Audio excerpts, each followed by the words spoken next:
Hi, welcome to the third day of the Netherlands Silent Film Festival.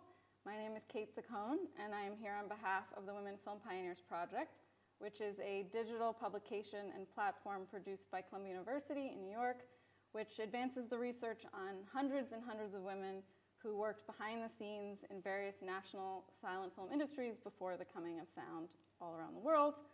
I'm here today, and I'm so excited to be here today to discuss Anke Brouwers' new book about the American silent film era and the powerful women who shaped it.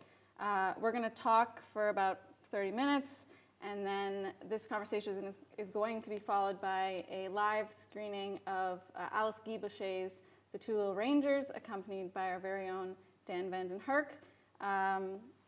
Before we start, I just want to congratulate and thank the amazing team here who have done a fantastic job moving this in-person festival into a live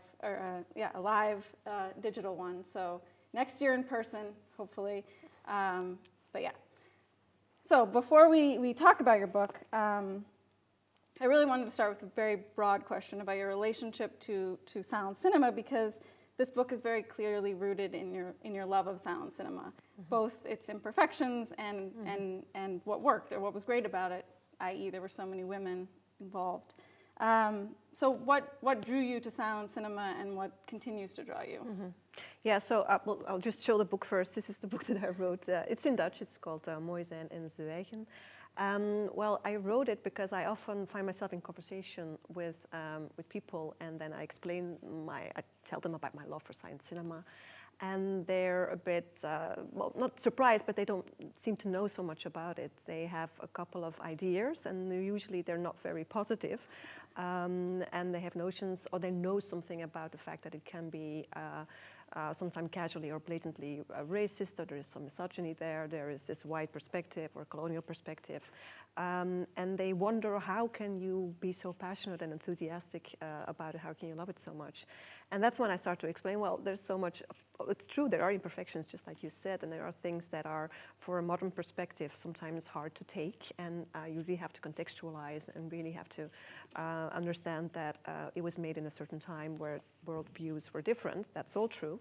But I'm mostly passionate about the fact that it's often very progressive, even on points sometimes where you don't expect it. And you have the women that work behind the scenes, and you have the sometimes really interesting portrayals of female roles on the screen. You have this often humanist vision of the world. And what I find really touching about silent cinema is that you see a new art form being developed. You see people being creative and finding ways to tell stories and finding visual ways to do that, and experimenting and trying things out, and some things work and some things don't. And it's just exciting to watch. It's also this window to a world, and it's like 100 years or sometimes more ago, and it's I feel privileged to be able to have a look at that, and it's a very open language. It's very open to everybody. I think it's really welcoming as a cinema. So that's why I wanted to write a book about it. I wanted to make people interested in silent cinema in general, and the beautiful story, I think the fascinating story of the women behind the screens. And of course, you just mentioned your work at a Women Film Pioneers Project. That's really very important. It was really very important in the writing of this book, so I'm happy you're here. I love the idea of a privilege. That's a really nice way. And there's so much more to discover still today. And so going to this idea of loving silent cinema, I mean, I think in the book you even say you're writing, this book is a letter to an old lover. This is a love letter to silent cinema.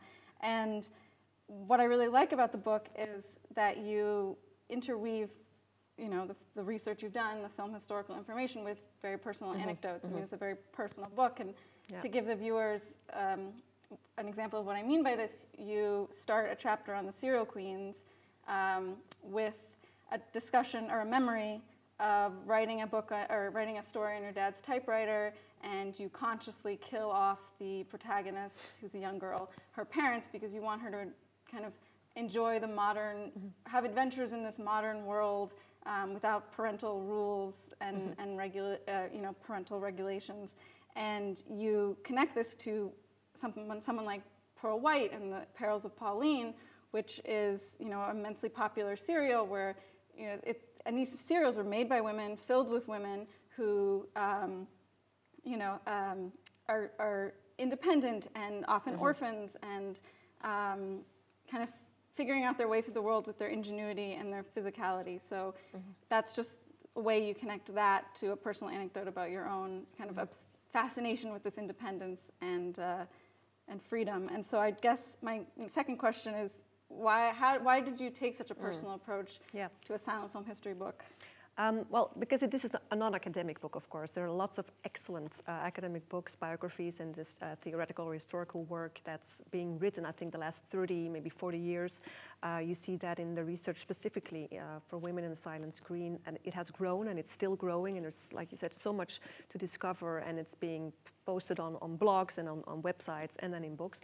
So, well, I read those, but these books usually don't get to a broader audience. I mean, they're written for colleagues, for peers, and they usually stay, not all of them, most of them stay within the academic world, and I wanted to break out of that, wanted to break down those walls. So I used those historical stories in this book, and it is personal because I think all cinephilia is personal. Sometimes even discovered in just strictly academic books. You discover what films shaped the writer or how they were important in their lives. And I like that idea of cinema and films being a part of the.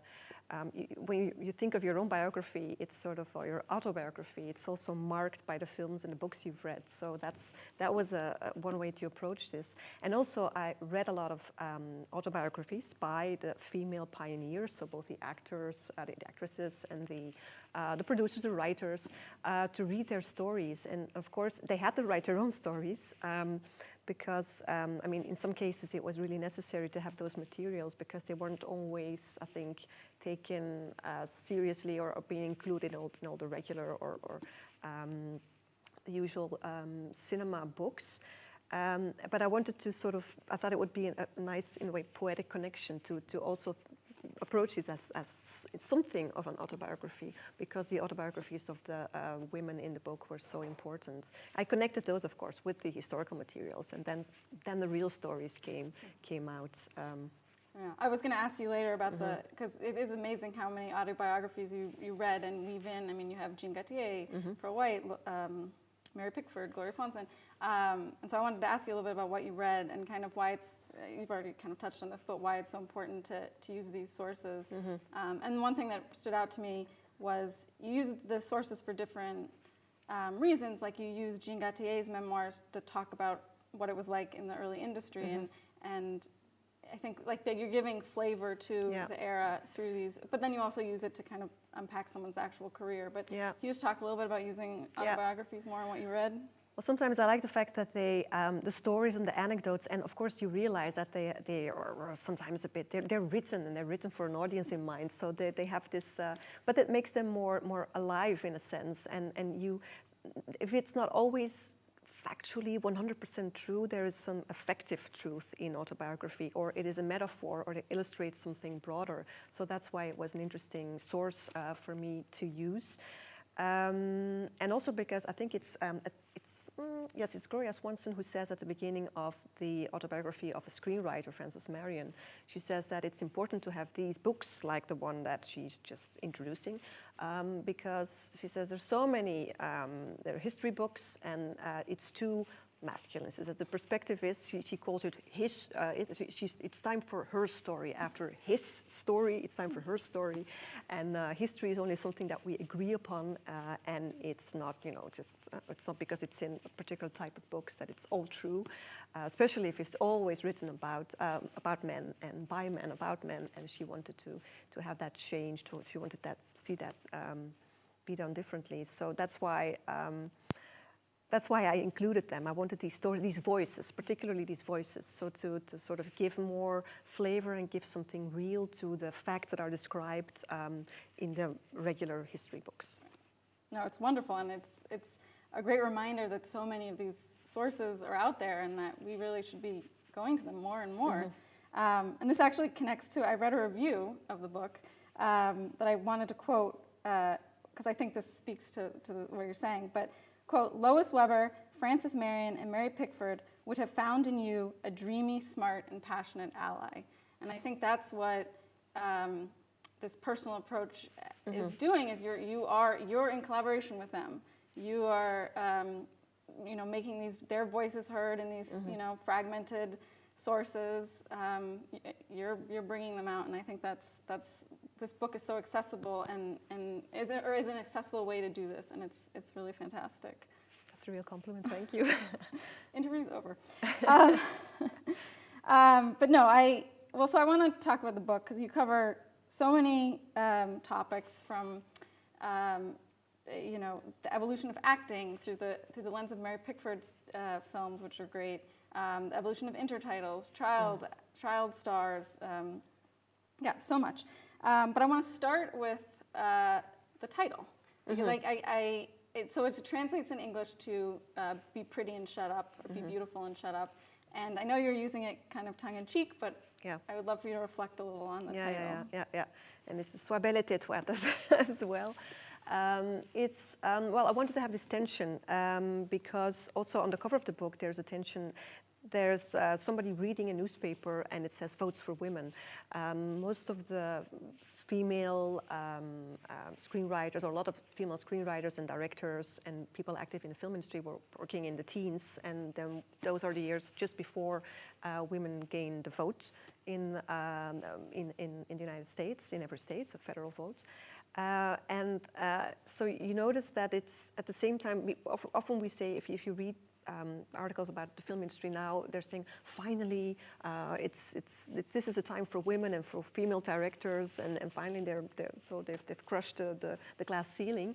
And then you have this period in history where there were more opportunities. So there was a time when that was possible. They were even talking about an epidemic of female producers, and of sort of the entrepreneurial spirits of women in film history in general. And at the same time, you have this notion of these are times when, quite literally, a lot of women didn't have a vote, didn't have a voice. But at the same time, we're moving towards more progressive times. So there's always this tension, all these different lines, historical, coming together in that period. And also it's a period of lots of, it's oppositions. So we have even somebody like Mary Pickford, whom I find very fascinating, is on the one hand very progressive, but also in a way, she was born in the 19th century. I mean, she's conservative on certain points, and she's struggling with the fact that she's a career woman and not doing things as her parents or as femininity was presented or was supposed to be ideal in the 19th century. But still she's doing it. So she wants to, she doesn't want to alienate her audience, and she wants to say it's okay if you're more traditional. But I'm actually more emancipated, and I'm fine with it, and I love it. But at the same time, I want to include everybody, and it's a time when it's confusing. So you have more modern, I guess. It's a kind of feminism that's typical for the times, where there's lots of confusion and questions. But also at the same time, and maybe that's one of the reasons that I made this book so personal, is that it's some of the questions that these women are facing, or some of the issues like work-career balance, and how should you be, how should a woman be, how should a person be in general, just questions. They're still around. Those are still questions that I encounter in my life, so it's not so much different 100 years later or earlier. I think as we're still facing those struggles. Yeah. Well, maybe speaking to this tension that you're talking about and these struggles, one story you tell is about Gloria Swanson and her kind of efforts to make what eventually became her film Sadie Thompson made as a producer. And you mentioned this about this epidemic that was called in the press of all these women's independent production companies, and many people don't know, but a lot of these women all over the world, a lot of actresses and producers and directors had their own independent production companies to varying degrees of creative and aesthetic agency. But Gloria Swanson was a producer, and so her career speaks very much to this trend, this rise and fall. But I'm wondering if you could just describe that Sadie Thompson incident and maybe Gloria Swanson as a producer kind of in this larger context. It's a great story. That's why I included it. And if I included it in the book, and if it's actually told really funnily by Gloria Swanson herself in her autobiography. It's a funny story that she sort of found a way. It was a book that it was based on a book and a play, and it wasn't supposed to be filmed because it was not. It was too delicate. Well, it was about prostitution, about somebody from the clergy involved. So that was all. Oh no, we can't go there. We're not going to make that film. But she managed to make it possible. But when she was making the film as a producer, at certain points, that's a great story. Is that a telegram was sent to the producers of the film, and it was sent to the producer. It was sent to Raoul Walsh, who was going to direct the film, and it was not sent to her. She was not addressed, although she was a person who was supposed. It would have been her always. If she were a man, she would have been the one who got the telegram, and that's what she said. And she famously. She was a tiny lady, but she could make herself really, really tall, especially if she was angry. So she said, well, if you want to know why I'm not addressed, why you're not sending this to me, because I'm a woman, and they think I'm just this temperamental star. And she replied to them all, and so she made the film happen. So that's a great achievement that she made it, and they made some changes just to make sure that it could pass, the little the do's and the don'ts and little codes that were already in place of self-regulation. But it's also a story that sort of points to the fact that they were not taken. This is later in the 20s, and women were not taken seriously. They were not really welcome as in top positions or looking at big budgets and being in charge of financial things. That was, the old-fashioned idea of this is a man's world or a man's job. That sort of came into place again. So the corporate structures. So it's much more complex than this, but when Wall Street sort of became part of the film industry, and the big money and all the corporate organizations became really big and corporate, then the members of the board all became male again. And there are funny pictures if you look at Mary Pickford. Sometimes you see a picture of the members of the board, the United Artists members of the board, and then the AMPAs, the Academy Board members. And there's always this little lady like Mary Pickford. She's there surrounded by men in suits. Yeah, but it's telling that you have these pictures where there's just everybody, all the big choices are the executives, the corporate businessmen they took over. Mm-hmm. And I want to talk about that a little more, but before we get into that, I think the Gloria Swanson story that you tell is so nice because it shows you pay a lot of attention to individual career trajectories within this larger rise and fall of women. And so another woman you touch upon is Mabel Normand, and obviously she had a completely different career than someone like Gloria Swanson. And she died young, and we don't fully know all her directing credits because Keystone was very fluid, and behind-the-scenes roles was very fluid. But to put this kind of personal trajectory of Mabel Normand and Gloria Swanson, as you do together, paints a very a complex but fascinating picture of the industry at the time. I don't know. That wasn't really a question, but but it's a really good point because they have their personal choices that they made, and of course that affects their careers. And by the way, tonight there will be a Mabel Normand picture that they're showing on this festival. So maybe I should mention that.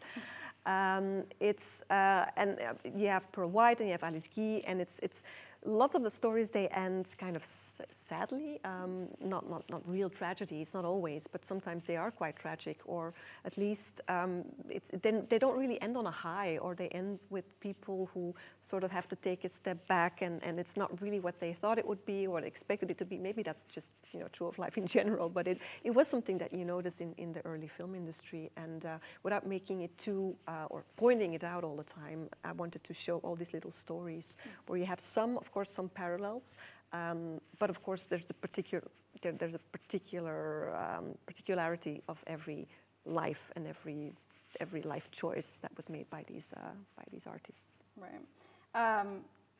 Is there anything in your research, kind of thinking about these particular choices or these particular lives and careers? Is there anything that surprised you or frustrated? I mean, I imagine it probably all frustrated you to think about. But anything that surprised you or amused you, or I don't know, in your research?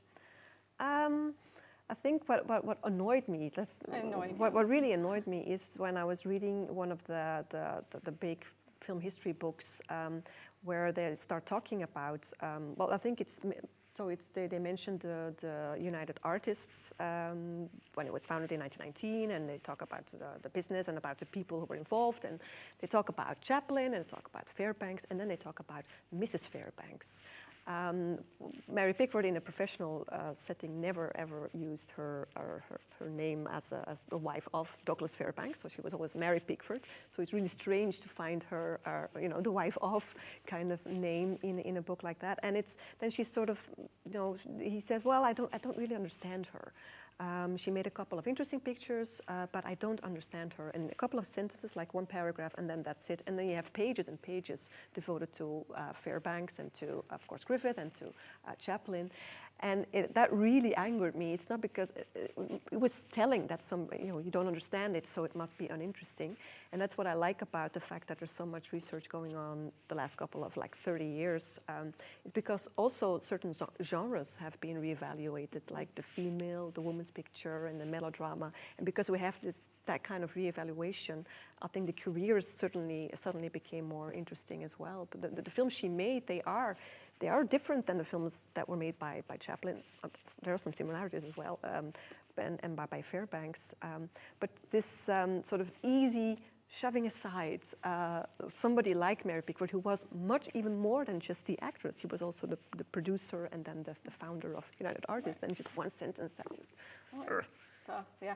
And I learned from your book a very similar story where in France, Léon Gaumont was writing his history of his company, and he decided to start the timeline of his history in 1907. So this is after Alice Guy left and came to America, and it's just like, it doesn't surprise me, I guess, but it annoyed me to learn that. It's not written down, and if it's not written down, people tend to forget, and that was really not even written into history. It's a horrible thing. Yeah. Well, so I kind of want to go back to something you mentioned with the Gloria Swanson discussion about the kind of decline of women's participation. And I found this graphic on Twitter recently that was circulating a couple weeks ago, and it showed, it was from the 1930s, and it showed a poster of all the male directors from Universal, or I should say it showed all the top directors from Universal, and the great feminist film historian Shelley Stamp retweeted it and said, this would have looked so different 10 years before, because in the late 19-teens, and you'll have to check me on the date, but Universal was known for its women directors. And so I guess my next question is really kind of to enact your discussion in the book, but how did we get from this moment in time when a studio like Universal, how did we get from the moment in this graphic from when Lois Weber, Ruth Ann Baldwin, Cleo Madison, they all kind of ruled Universal. And then as a sort of parallel question, how do we grapple with the fact that someone like Lois Weber was immensely important, but until very recently, film history has privileged her, her contemporary D.W. Griffith. I don't know how you want to tackle that. Well, I don't think I have the answers to all. I don't think I have all the answers, of course not. There's a couple of things, and again, there's really excellent and exciting research being done, already been done and being done at this time to sort of map it out and write it down. Of course, looking at the documents that are still available, because sometimes you don't know. You notice something, and it's really hard to understand why something happened. But if you look at Universal, indeed, in the teens, there were so many. You just mentioned all of them. They were working them, and they were actively promoting female directors as something they offered. So that was something positive. And suddenly, in 1920, that stops. And there's only Amy Heckerling in 1982 with Fast Times at Ridgemont High when the first woman reappears. It's funny. We laugh, and when I say that to my students, they're like, oh. Yeah, but in 60 years there was no woman they could find to direct a film. That's just completely it's unbelievable. But there seem to be so many. There's a politics that changed, so suddenly it wasn't as interesting to. I think female directors, they were promoted because they had this certain feminine sensitivity and maybe certain ideas about what a director should be, and women were candidates for being director because they were sensitive and they were able to handle emotions and to think of emotions from both male and female because they were used to thinking, what does the man think? So that was something, certain kind of psychology that they possessed. But then it changes. So directors become more macho, I think, in general. They have to boss a big set around, and I think Lois Weber at a certain point, I think it's in the late 20s, she complains. She says, this is really hard. I have so much effort. I need to put so much energy into just making sure that everybody will accept the fact that I'm the final authority here, that then I have to start my other work, and my work is suffering from the fact that I first have to establish my authority here. And that's something, so there is a sense of misogyny, there's a sense of the difficulty of accepting a woman in charge. And then, classical Hollywood becomes, once all the directors are in place, they stay there. And they're good directors, the ones that were on the tweet. I don't mind their work at all. But it's just completely odd that it took us so long. And even now we're 20, 21, 22. This is a time when you see actual change. When it was easy for me last year to watch 3 films in a row directed by women. That had never happened before. I just went to the cinema, picked some films, not even looking particularly for female-directed films, and it was possible. And that was exciting. But I guess there's also a warning in here that they could be cyclical. So that was possible in the teens to just go to the Lois Weber film and then go to a film like Leo Madison, etc. And now I can do the same thing with contemporary directors. But will that stay? Because it's a hot topic. It's something that is accepted and expected right now, but when that changes, maybe when the audience doesn't want that, maybe, or just demands it, then maybe that will change again. Who knows? So and it's also, I mean, your point, what Lois Weber was saying, like that statement could also be still said today. Yeah. So maybe it's a warning about that too. We're not out of the woods yet. No. And I think it's good that these festivals. Are showing more women films, and so many silent film festivals are kind of taking it upon themselves to show these films, to mention the opening film here, and the program notes draw out Dorothy Arzner's role, just kind of reminding us that women were there. And in thinking about silent film festivals, I wanted to end on the conclusion of your book, which is about a silent film festival. It's about the Pordenone Silent Film Festival. It's about a experience you had watching the big parade, and it was this very formative experience. It's a fantastic way to end the book, I think. And you talk about how the musical accompaniment changed. I mean, it was formative. So I was wondering if you could just describe that as you write about it, and then also maybe reflect a little on silent film festivals and what they can bring to our new understanding of women in the silent era. Well, the experience, I think it was 2006 in Sacile. Pordenone was in Sacile then, and it was my meet cute with silent cinema. I guess that's when I really, I think I fell in love, and I hope it was mutual.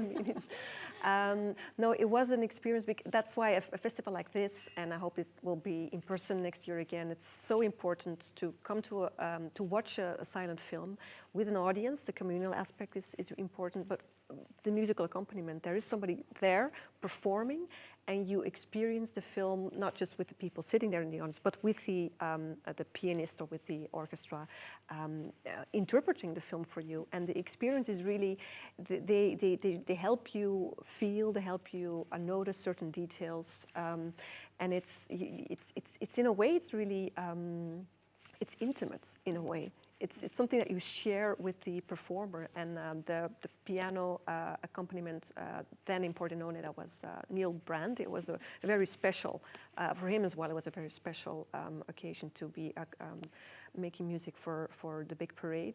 But it was such an intense experience. There was really a before and an after for me. So I really hope that I wanted to include that in the book, because I really hope that people will maybe take the step of coming here or coming to another.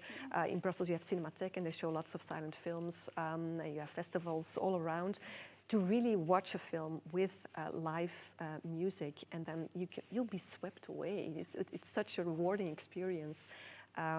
So my love for festivals is also part, for silent film festivals is part of this book as well.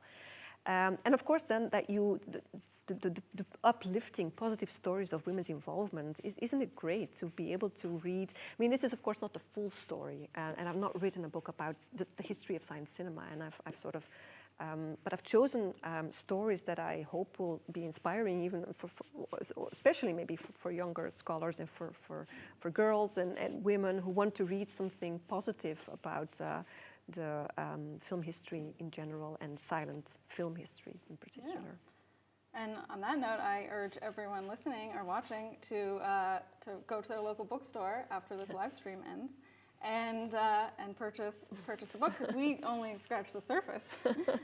There's a chapter on animals and silent cinema.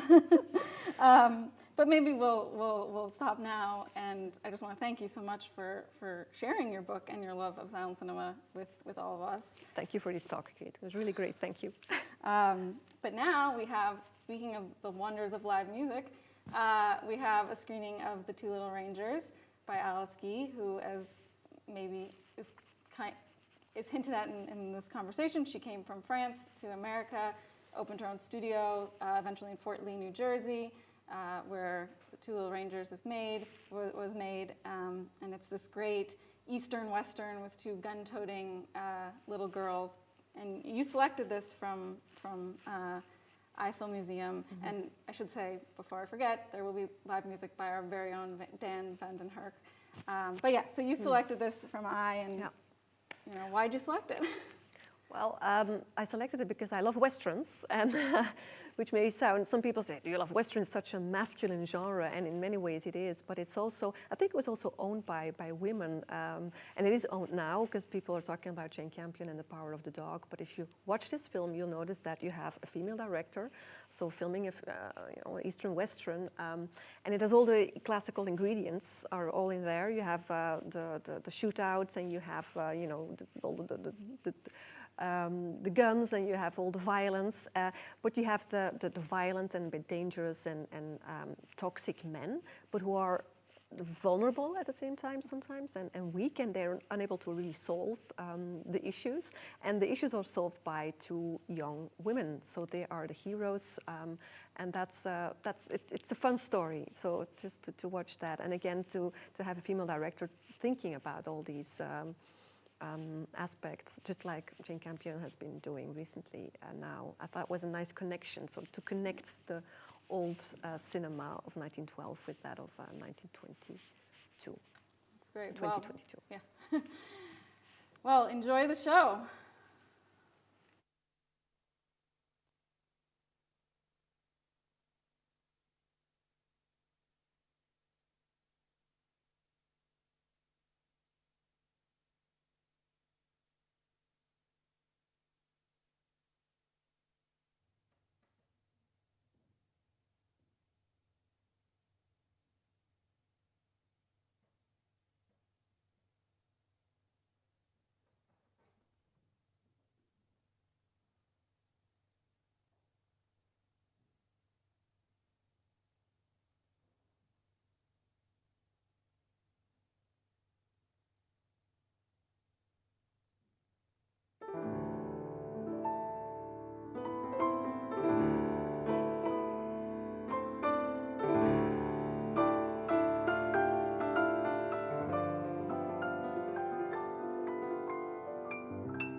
Thank